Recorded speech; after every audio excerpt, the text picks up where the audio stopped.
Now I just spent about 2 hours this morning on Corel Draw, and I was going to try and draw something out to explain how this exactly works, because I've got probably, I'm guessing around 500 views on an episode, and I'm estimating that in the 500 views there's probably 1 in 10 people.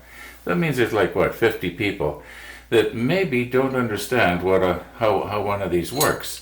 I know that there was a time I didn't know. I remember the first time I saw it done on TV. I was really surprised and impressed. So anyway, I'm going to use the 3/4 inch. This is the largest one I've got. And there's already a 3/4 inch hole drilled in here for some reason from years ago. So we'll use this to demonstrate. And I'm just going to sort of move you in a little bit here. Okay, so that we don't end up getting a really bad reflection off the top of the table saw, put one of my 1x12s down here, which is only 11 1/8. Anyway, this thing is made up of 2 parts. What appears to be just an ordinary augering type drill bit, the old-fashioned kind, but you know, that's what they're using. And I can understand why, because it's got a bit of a cutter here, so that as it turns, it starts to cut out the hole with this part right here. Then we've got this chiseling part, and well, let me put it back together, and then you'll see how it goes here. I'm going to do my best. I want to be careful not to, catch anything on these points. They're extremely sharp, by the way. And this 3/4 inch bit that I'm using is the one I've used more than any other, because it usually ends up making a slot that is the same width as a 3/4 inch piece of wood, at least when wood used to be 3/4 of an inch. Here we go again, right? Okay, so what's going to happen is, see if I can hold this at an angle so you can see it. All right, so the idea is, and I'm going to exaggerate here, the auger part should be the first thing that hits the wood, and it makes a hole. Okay, then after it makes the hole, the chisel part starts going in and eats out at the corners. You know what? I'm not going to force this in here because it'll probably be hard to get out. I think this is probably shrunk. But I'm going to see if I can't just angle this. Let me just check and see. Can you see in there? Maybe I'll readjust the camera a little bit here. Okay, can you see down in the bottom of the hole there the way it went?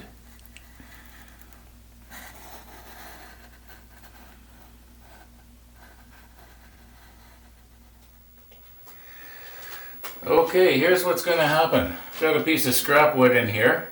I put in the 1/2 inch mortiser, and I've got my dust collector hooked up, as you can see, because if I don't, you're not going to see anything for little chips that are going to build up all around this thing.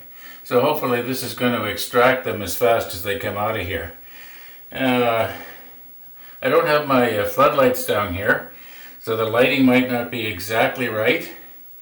I've got a piece of waste wood underneath here just to prevent breakout when it goes right through. My plan is to go right through and out the other side. Make a square hole all the way through, in other words. And yeah, it's going to be going like this. I'm going to move in nice and close. Okay, the dust collector is going to make so much noise you're not going to be able to hear this thing, so I'll turn this on first. It's spinning at 1720 RPM. As I was editing this out just now, I was listening to myself say 1720 RPM, and I was thinking that's an oddball RPM for an induction motor like this. And went back down to my workshop just now, and I checked it out, and sure enough, it says 1720. Yeah, I wonder if they got the nameplate wrong. Or maybe in Taiwan that's what it turns. Normally they're 1725, or double that, 3450. At least that's my experience. Maybe some of you know different. Anybody heard of a 1720?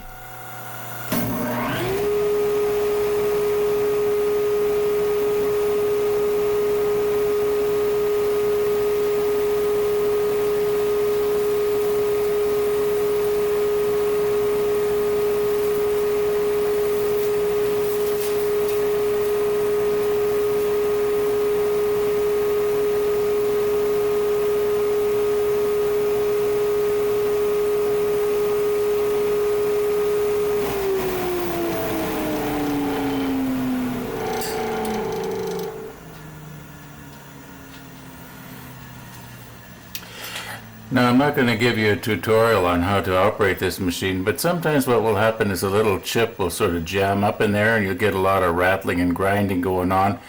And then, of course, I immediately stop and clear it, and it doesn't happen very often. Okay, let's take this thing out of there and see what it looks like.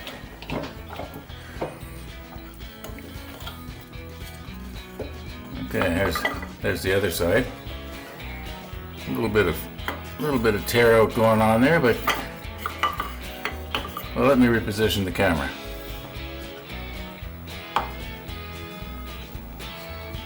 Okay, this is one of these pieces we cut the day before yesterday, I think it was. And okay, now I'm going to be going ahead, and I've sort of drawn up. I know what I want here. I know you can't see that too clear, but I know where I have to make the holes. I know how long I need to make this piece that's going to go up the back, which doesn't make any sense to you right now. I'm just going to go ahead and make our brackets that we need and get it over with. You know how to drill a square hole now if you ever have to drill one. Yeah. I'm going to be cutting this video a little bit short. In fact, you might say a big bit short. We haven't had an episode this short for a long time. I'm going to go ahead and I'm going to make these brackets off camera. I just want to get them over with. We'll look at them tomorrow and you'll see what I came up with. Anyway, thanks for watching. And all being well, we'll see you tomorrow.